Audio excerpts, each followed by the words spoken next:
So hello everyone, welcome to our class.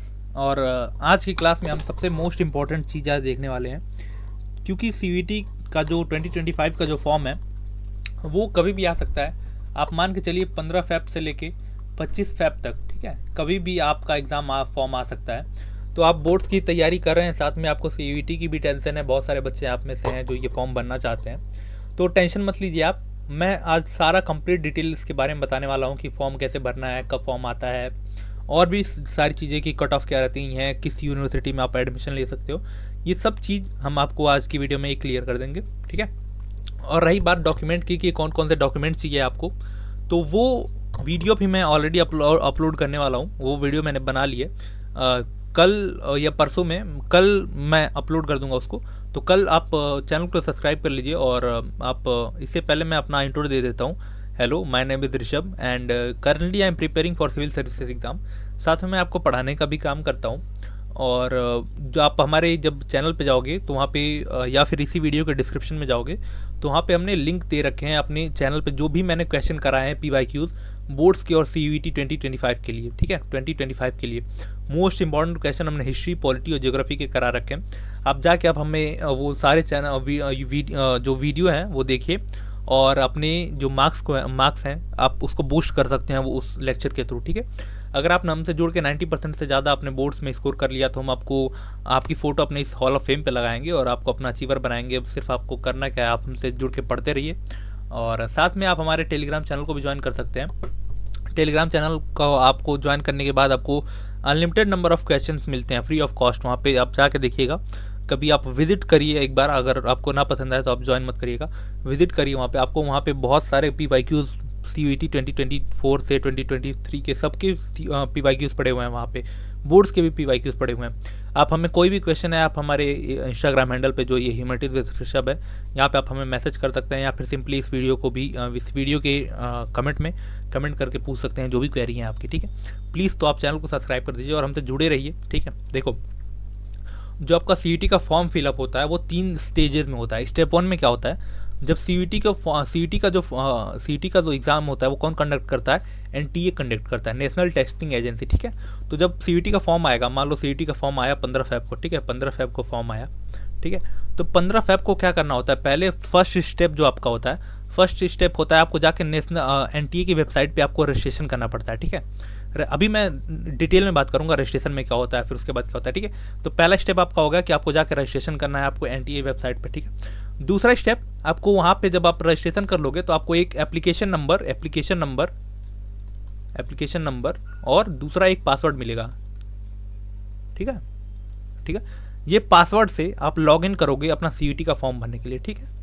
ये जो password आपने यहाँ पे बनाया और जो आपका एप्लीकेशन नंबर मिला, उसके बाद आपको आपका CUET का फॉर्म फिल करना पड़ेगा, CUET का फॉर्म, ठीक है। उसके बाद यहाँ पे भी बहुत सारे सेक्शन होते हैं, जैसे एक में आपको पर्सनल डिटेल अपना भरना पड़ेगा, ठीक है। फिर आपको यहाँ पे एजुकेशनल डिटेल भरना पड़ेगा, फिर आपको यहाँ पे अपना फ़ोटो और फ़ोटो अपडेट करना पड़ेगा, या फिर अपना सिग्नेचर अपडेट करना पड़ेगा। तो यहाँ पे 3-4 स्टेजेस होते हैं, ये सब हम डिटेल में देख लेंगे। और स्टेप 3, जब आपने फॉर्म भर लिया, आपने सब चेक कर लिया कि सब फॉर्म सही है आपका, उसके बाद आपका फॉर्म आता है स्टेप 3, जहाँ पे आप पेमेंट करते हो। पेमेंट आपकी 1500 रुपये होती है, ठीक है।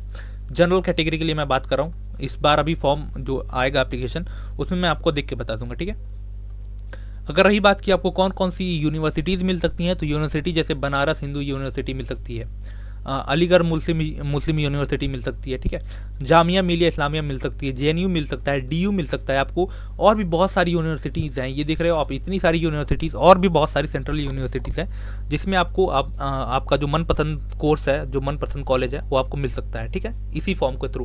पहले क्या होता था, पहले आपको जैसे DU में एडमिशन लेना है तो DU अपना अलग कराता था, DU अपना एग्ज़ाम अलग लेता था। BHU में लेना है, ठीक है, BHU में लेना है तो आपको अलग उनका अलग से फॉर्म भरना पड़ता था।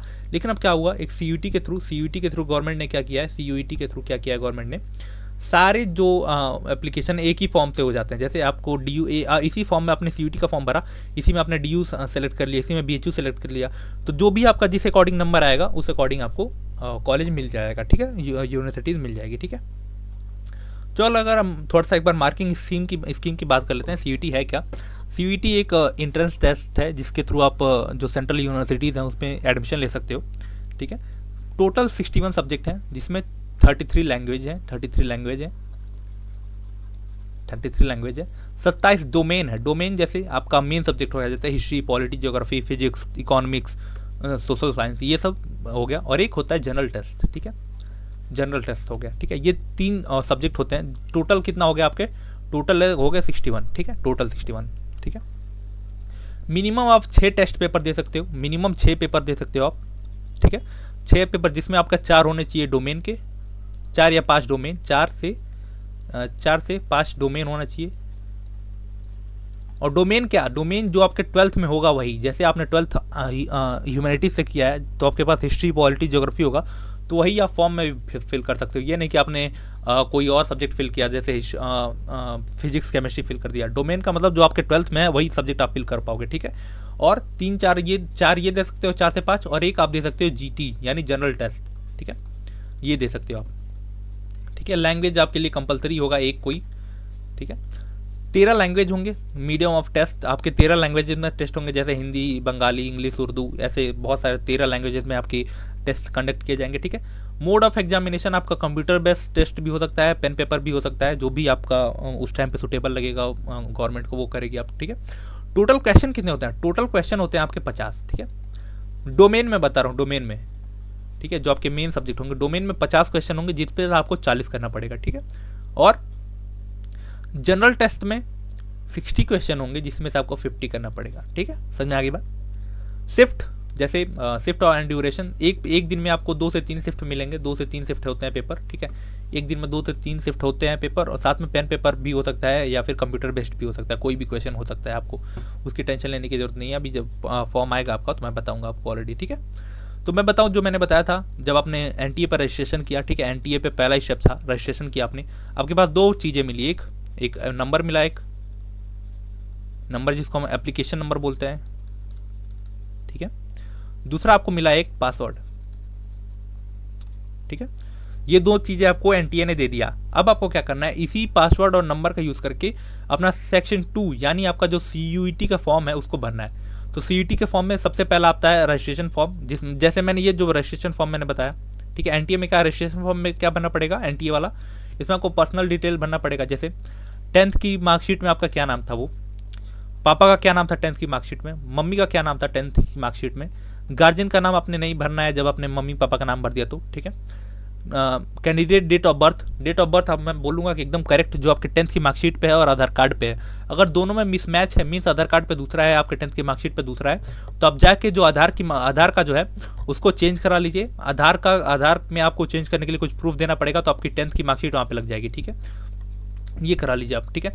जेंडर भरोगे, नेशनैलिटी भरोगे, citizen of India, identity type का मतलब आप कोई भी आइडेंटिटी फोटो आईडी कार्ड आप भर सकते हो, जैसे आधार कार्ड। फिर आधार कार्ड को यहाँ पे सेलेक्ट करिए, फिर यहाँ पे अपना आधार कार्ड नंबर डालिएगा। फिर प्रेजेंट एड्रेस, जैसे बहुत सारे बच्चे होंगे जो गांव से बाहर निकल के आए हैं शहरों में पढ़ने के लिए, ठीक है। तो प्रेजेंट एड्रेस कहाँ का होगा, प्रेजेंट एड्रेस आप डालोगे शहर का, जहाँ पे आप रहते हो इस टाइम प्रेजेंट टाइम में, ठीक है, वो आप यहाँ पे डालोगे, ठीक है। परमानेंट एड्रेस में जो आपका गांव का एड्रेस होगा वो आप डालोगे, ठीक है। उसके बाद आपको बोला जाएगा आप एक पासवर्ड बनाओ, जो मैंने यहाँ पे पासवर्ड एनटीए देगी आपको, तो आपको खुद बनाना पड़ेगा पासवर्ड, ठीक है। पासवर्ड आप बना दोगे, अपना सब करोगे, ठीक है। फिर सिक्योरिटी पिन, आपको जो कैप्चा भरने को आएगा, कैप्चा आपको भरना पड़ेगा, वो हो जाएगा, ठीक है। यहाँ पे आपको फिर यहाँ पे एक ईमेल जाएगा आपके पास, ठीक है। ये जब आप कंप्लीट प्रोसेस कर लोगे तो एक ईमेल जाएगा आपके पास, जिसमें एनटीए आपको एक एप्लीकेशन नंबर देगा, ठीक है, जिसमें आपको एनटीए एक एप्लीकेशन नंबर देगा, ठीक है। उसके बाद उस एप्लीकेशन से क्या करना है आपको, उस एप्लीकेशन नंबर से आपको अपना पर्सनल डिटेल का फॉर्म भरना पड़ेगा, ठीक है। जो पर्सनल डिटेल मीन्स जो आपका सीयूईटी का मेन फॉर्म होगा वहाँ यहाँ से भरा जाएगा, ठीक है। उसमें क्या करना पड़ेगा आपको, जैसे पहले आपका पर्सनल डिटेल भरा जाएगा, सेम जैसे जेंडर क्या है, नाम क्या है आपका, नेशनैलिटी क्या है, ठीक है, कैटेगरी क्या है आपको, मीन्स आप पीडब्ल्यूडी वो हो, जनरल हो या फिर ओबीसी हो, एसटी हो, एससी हो, ये सब भरा जाएगा। ये सब आप देख लेना पढ़ के यहाँ पे, ठीक है। ये सब यहाँ पे भरा जाएगा। यहाँ पे 2 चीज़ें हैं, डायबिटिक पूछा जाएगा, आप डायबिटीज़ आपको है या नहीं है, बिल्कुल नहीं है। ये सब इसलिए पूछा जाता है ताकि आपको कभी ऐसा हो सकता है कि जब मान लो एक ही यूनिवर्सिटी में, एक ही कॉलेज में 2 सेम बच्चों का नाम चला गया। अब बहुत अगर आपकी किस्मत खराब हुई तो आपके पापा का नाम उसके पापा का नाम भी मैच हो गया, आपकी मम्मी का नाम उसकी मम्मी का नाम भी मैच हो गया। तो ये यहाँ पे कुछ चीज़ें होती है, जैसे आप ट्विन हैं, ट्विन मतलब आप 2 जुड़वे भाई हैं, जुड़वे भाई बहन हैं, तो हाँ, तो आपके भाई बहन का नाम तो अलग होगा। कुछ तो लोगों का डायबिटिक नहीं है। आप ये सब क्वेश्चन इसीलिए बस पूछे जाते हैं कि आपको अगर ऐसा कभी सिचुएशन बने तो आपको अलग किया जा सके, ठीक है, कि आपका एड्रेस हुआ था, ठीक है। आपने ये सारा फॉर्म भर लिया, ठीक है। उसके बाद क्या होता है, परमानेंट एड्रेस आएगा आपका, जो प्रेजेंट एड्रेस जहाँ पे आप रहते हो, फिर परमानेंट एड्रेस वही सेम आपको रिपीट करना है। फिर अदर कोटा, अगर आपके पास कोई कोटा है, जैसे EWS का कोटा है, OBC का कोटा है, ये सब है, ये सब भी आपको लगाना पड़ेगा। अगर आपके पास उसका वो जो क्या बोलते हैं उसका अगर सर्टिफिकेट है तो वो लगाइए आप। उसके बाद आप आगे बढ़ेंगे, ठीक है। सिंपल सा, आपको कुछ नहीं करना। अगर आप यहाँ पे आप देखो NCC कोटा है आपके पास, कोई स्पोर्ट कोटा है आपके पास, स्पोर्ट कोटा में आप याद रखना, अगर आपने डिस्ट्रिक्ट लेवल तक खेला है, डिस्ट्रिक्ट लेवल तक खेला है आपने, तभी लगाओगे। ये नहीं कि आपने स्कूल में खेला है तो वो लगाओगे, वो ऐसा नहीं होता, ठीक है। डिस्ट्रिक्ट लेवल तक मिनिमम, अगर स्टेट लेवल पे खेलो तो बहुत अच्छी बात है, ठीक है। या फिर आपके पापा किसी यूनिवर्सिटी में काम करते हैं, ठीक है, उनकी ID क्या है, डेस्टिनेशन क्या है, ये सब जो नॉर्मल बच्चे होंगे उनको नहीं भरना पड़ेगा, लेकिन जहाँ जिनके मम्मी पापा हैं उसमें उस लायक आपको भरना पड़ेगा, ठीक है। उसके बाद आपका आता है क्वालिफिकेशन डिटेल। क्वालिफिकेशन डिटेल में सबसे पहले आपको 10th का भरना पड़ेगा। रिजल्ट स्टेटस, आप पास थे या फेल थे, ठीक है। पासिंग ईयर क्या था आपका, क्वालिफिकेशन एग्जाम क्या था, प्लेस ऑफ स्कूलिंग, रूरल में स्कूल था आपका या अर्बन में था, ठीक है। स्कूल टाइप प्राइवेट था, गवर्नमेंट एडेड था, केंद्रीय विद्यालय था, JNU था, वो था जवाहर नवोदय विद्यालय था, ये कौन सा एग्जाम था और कौन सा स्कूल था आपका, ये भरना पड़ेगा, ठीक है। फिर डिस्ट्रिक्ट कौन सा था, आपने कौन से बोर्ड से पढ़ाई की थी, ये सब, ठीक है। ये सब स्कूल नेम, उसका एड्रेस, ये सब यहाँ पे भरना पड़ेगा इसको 10th में, ठीक है। वही सेम डिटेल आपको 12th की भी भरनी पड़ेगी, ठीक है। वही सेम डिटेल आपकी 12th की भी भरनी पड़ेगी यहाँ पे, कि कितना CGPA था, आपका रोल नंबर क्या था, रिजल्ट क्या था, कौन से ईयर में पास किया आपने, ठीक है। और अगर अभी तक आपने पास नहीं किया है, अपीयर है सिर्फ आपने, बहुत सारी बार जो बच्चे एडमिशन देने वाले वो अपीयरिंग है, तो यहाँ पे रिजल्ट स्टेटस में अपीयरिंग दिखाएंगे, पासिंग ईयर में भी अपीयरिंग दिखाएंगे, ठीक है। उसके बाद अगर आपका जब अपीयरिंग दिखा दोगे आप, तो आपका जब NTI जब एग्ज़ाम ले लेगा CUET का, तो जब वहाँ पे डॉक्यूमेंट वेरिफिकेशन होता है, वहाँ पे आपको रिजल्ट अपना प्रेजेंट करना पड़ेगा कि हाँ उस टाइम तक रिजल्ट आ जाता है CBSE का, तो उस टाइम पे आपको रिजल्ट दिखाना पड़ेगा, ठीक है। उसके बाद जब आपने 12th का और 10th का अपना जो भी रहेगा आपने फॉर्म फिल कर दिया, उसके बाद आपसे पूछा जाएगा एग्ज़ाम सेंटर आपको कहाँ पे चाहिए। जैसे अगर आप किसी शहर में हो, जैसे दिल्ली में हो, ठीक है, आपका परमानेंट एड्रेस जो है, परमानेंट आप गांव के हो, लेकिन आप दिल्ली पढ़ने आए थे, ठीक है, तो आपका परमानेंट एड्रेस दिल्ली हो जाएगा। परमानेंट एड्रेस जो है गांव का रहेगा, लेकिन जो प्रेजेंट एड्रेस होगा दिल्ली का रहेगा, ठीक है। दिल्ली का रहेगा प्रेजेंट एड्रेस, ठीक है, प्रेजेंट एड्रेस दिल्ली का रहेगा, ठीक है, प्रेजेंट एड्रेस दिल्ली का रहेगा, ठीक है।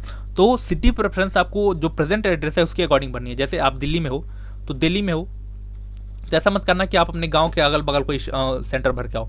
दिल्ली में हो तो दिल्ली के अगल बगल, जैसे सबसे पहला प्रेफरेंस आप क्या दोगे, सिटी प्रेफरेंस पहला दिल्ली का दोगे, ठीक है। पहले पे आप दिल्ली जो सबसे नज़दीक है वो सेंटर देना, फिर दूसरे पे उसके अगल बगल का कोई सेंटर देना दिल्ली के जैसे। उसके बाद उत्तर प्रदेश नोएडा भर देना, UP भर देना, ठीक है, UP, ऐसे फॉर्म आपको भर देना है, ठीक है। उसके बाद आपको सेलेक्ट करना है यूनिवर्सिटीज़ एंड प्रोग्राम, मीन्स आपको कौन कौन सी यूनिवर्सिटीज़ में एनरोल करना है। जैसे आप मल्टीपल यूनिवर्सिटीज़ में यहाँ पे फॉर्म भर सकते हो, जैसे DU हो गया, ठीक है, BHU हो गया, ठीक है, जामिया मिलिया हो गया, JNU हो गया, जामिया मिलिया। एक ही साथ आपने बहुत सारी यूनिवर्सिटी को यहाँ पे फॉर्म में फिल कर दिया, और सब्जेक्ट कौन कौन से चाहिए ये भी यहाँ पे आपने फिल कर दिया, ठीक है। उसके बाद ये सब आपने फिल किया, उसके बाद आपको टेस्ट पेपर आएंगे, ठीक है, मीन्स आपको कौन कौन सा सब्जेक्ट का पेपर देना है। जैसे पहले में आपको लैंग्वेज रखनी है, फिर दूसरे में आपको क्या रखना है, इको रखना है, फिर तीसरे में आपको हिस्ट्री रखनी है, फिर चौथे में पॉलिटिकल, फिर पाँचवें में ज्योग्राफी, ठीक है। अगर आपको जनरल टेस्ट देना है तो नहीं देना, और वहाँ पे सिंपली आपको वो भी बता दिया जाएगा कि आप इस सब्जेक्ट के लिए कौन सी सब्जेक्ट कॉम्बिनेशन रखना है आपको इस कोर्स के लिए, ठीक है। उसके बाद आपको मीडियम सेलेक्ट करना है कि आप हिंदी मीडियम में हो या इंग्लिश मीडियम में हो, ठीक है। इंग्लिश मीडियम, हिंदी मीडियम आपको बताया जाएगा यहाँ पे, ठीक है। बस उसके बाद यहाँ पे, उसके बाद ये आपने जब भर लिया कि आपको कौन सा सब्जेक्ट देना था, उसके बाद आपका लास्ट जो आएगा, लास्ट में आपको पहला काम आएगा आपका, सबसे पहले आपको एक अपना फोटोग्राफ अपडेट करना पड़ेगा, फोटोग्राफ अपलोड करना पड़ेगा जिसका 80% फेस आपका दिख रहा हो। ऐसा ना हो कि आप तिरछे देख रहे हो, साइड में देख रहे हो, ऊपर देख रहे हो, नीचे देख रहे हो, ऐसा ना, आपका 80% फेस साफ होना चाहिए। मास्क नहीं होना चाहिए आपके फेस पे, बिल्कुल, ठीक है। मास्क, अगर आपके पास चश्मा है, चश्मा निकाल देना, बिना चश्मे के आप फोटो लेना वहाँ पे, ठीक है। इसकी साइज जो होना चाहिए 10 KB से लेके 200 KB के बीच में होना चाहिए, ठीक है, KB, ये आप इजीली कर सकते हो।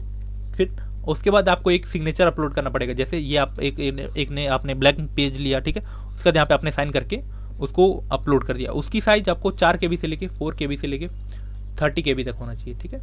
JPEG फॉर्मेट में होना चाहिए, याद रखना आप PNG फॉर्मेट में हो या JPEG फॉर्मेट में हो, JPEG फॉर्मेट में होना चाहिए। ये आप इजीली आप गूगल पे जाके आप वो कर सकते हो, ठीक है। और जब जैसे ही फॉर्म आएगा, जैसे ये फॉर्म आएगा, मैं आपको एक फॉर्म डेमो दूंगा भर के।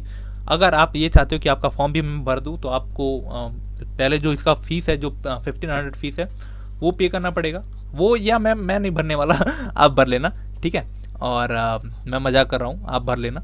और सिंपली आप कहीं मत जाना, ठीक है, क्योंकि आप जाओगे तो 1500 रुपये उनको देना पड़ेगा, जो ये फीस है वो जाएगी, फिर 200 रुपये जो फॉर्म भरेगा वो लेगा, ठीक है। तो टोटल आपका 1700 का भाड़ा फालतू का खर्चा लग जाएगा, ठीक है। अगर एक बात याद मैं बता दूं, आपने कोई ये जो आप भर रहे हो, ये जैसे आपने जो अपना फ़ोटो है वो गलत अपलोड कर दिया तो वो लेगा ही नहीं, वो बता देगा, रिजेक्ट कर देगा। तो आपको इसकी टेंशन नहीं लेनी है, जब तक वो सही नहीं अपलोड करोगे तब तक वो भरेगा नहीं। और मैं ये बोलूँगा आपसे कि आप मोबाइल से फॉर्म मत भरना, आप डेस्कटॉप से या फिर लैपटॉप से फॉर्म भरना, वहाँ पे इजी होता है फॉर्म भरना, आपको सारे डॉक्यूमेंट एक ही जगह पर दिखाए जाते हैं, ठीक है। या फिर अगर मोबाइल से भर रहे हो तो मोबाइल को डेस्कटॉप वर्जन पे वो कर लेना, कन्वर्ट कर लेना, उसके बाद फॉर्म भरना, ठीक है। तो उम्मीद करता हूँ आपको वीडियो अच्छी लगी होगी, इन्फॉर्मेटिव लगी होगी। एंड अगर आपने इस वीडियो को पसंद किया है तो आप हमारे चैनल को ज़रूर सब्सक्राइब करिए। साथ में मैं एक और वीडियो लाने वाला हूँ जिसमें आपके डॉक्यूमेंट क्या क्या चाहिए।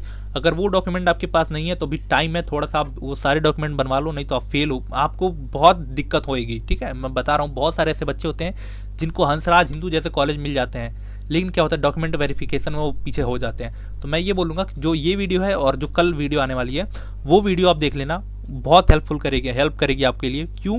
क्योंकि उसमें मैंने सारे डॉक्यूमेंट कवर करे हैं, ठीक है, सारे डॉक्यूमेंट मैंने कवर कर दिए हैं। कल आने वाली वीडियो तो वो आप चैनल को सब्सक्राइब कर लीजिए। और हाँ, वीडियो को लाइक करना मत भूलना यार।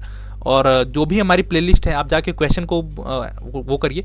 फॉर्म भरना तो आप फॉर्म तो भर ही लोगे, लेकिन आपका मेन मोटिव है कि आपको सेलेक्ट होना है। तो आप जाके हमारे सारे यूट्यूब चैनल, जो हमारे यूट्यूब चैनल पे जितने वीडियोस पड़े हुए हैं, मोस्ट इंपॉर्टेंट क्वेश्चन हमने करा रखे हैं, वहाँ पे जाके आप उसको देख सकते हैं, ठीक है। तब तक के लिए till then keep learning, keep growing and stay connected. God bless you all. जय हिंद।